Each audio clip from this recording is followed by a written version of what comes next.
Johnny Appleseed, a tall tale retold and illustrated by Kellogg.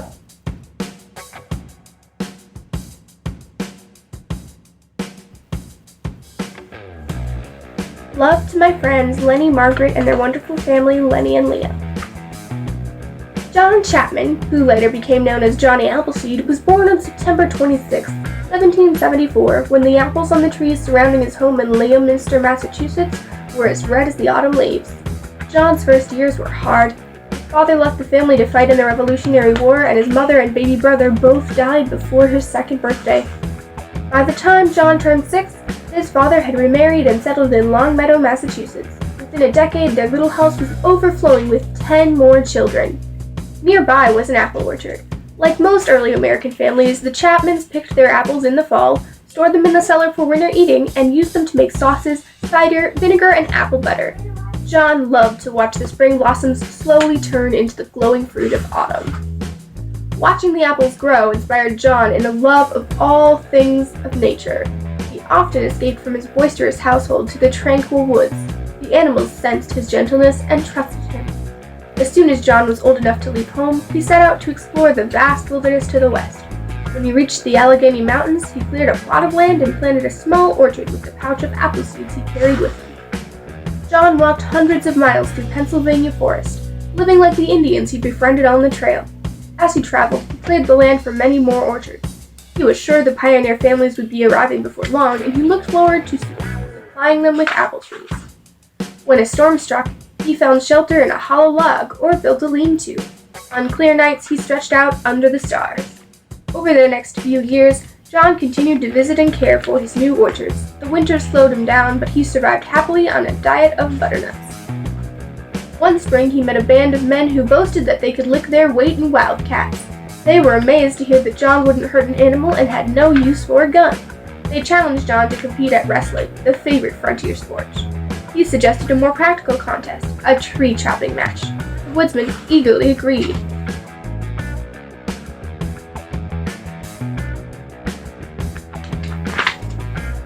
When the sawdust settled, there was no question about who had come out on top. John was so pleased that the land for his largest orchard had been cleared so quickly. He thanked the exhausted woodmen for their help and began planting. During the next few years, John continued to move westward. Whenever he ran out of apple seeds, he hiked to the eastern cider presses to replenish his supply. Before long, John's plantings were spread across the state of Ohio. Meanwhile, pioneer families were arriving in search of home sites and farmland. John had located his orchard on the route he thought they'd be traveling. As he hoped, the settlers were eager to buy his young trees. John went out of his way to lend a helping hand to his new neighbors. Often he would give his trees away. People affectionately called him Johnny Appleseed, and he began using that name. He particularly enjoyed entertaining children with tales of his wilderness adventures and stories from the Bible. In 1812, the British incited the Indians to join them in another war against the Americans. The settlers feared that Ohio would be invaded from Lake Erie. It grieved Johnny that his friends were fighting each other, but when he saw the smoke of burning cabins, he ran through the night shouting a warning at every door. After the war, people urged Johnny to build a house and settle down. He replied that he lived like a king in his wilderness home and returned to the forest he loved. During his long absences, folks enjoyed sharing their recollections of Johnny. They retold his stories, and sometimes they even exaggerated them a bit. Some recalled Johnny sleeping in a treetop hammock and chatting with the birds. Others remembered that a rattlesnake had attacked his foot. Fortunately, Johnny's feet were as tough as elephant's hide, so the fangs didn't penetrate. It was said that Johnny had once tended a wounded wolf and then kept him for a pet. An old hunter swore he'd seen Johnny frolicking with a bear family. The storytellers outdid each other with tall tales about his feats of survival in the untamed wilderness.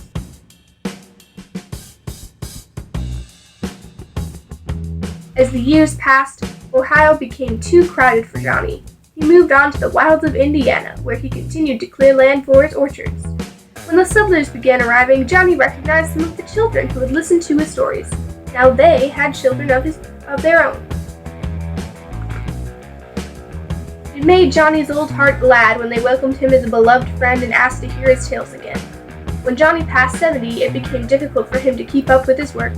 Then in March of 1845, while trudging through a snowstorm near Fort Wayne, Indiana, he became ill for the first time in his life. Johnny asked for shelter in a settler's cabin, and a few days later, he died there.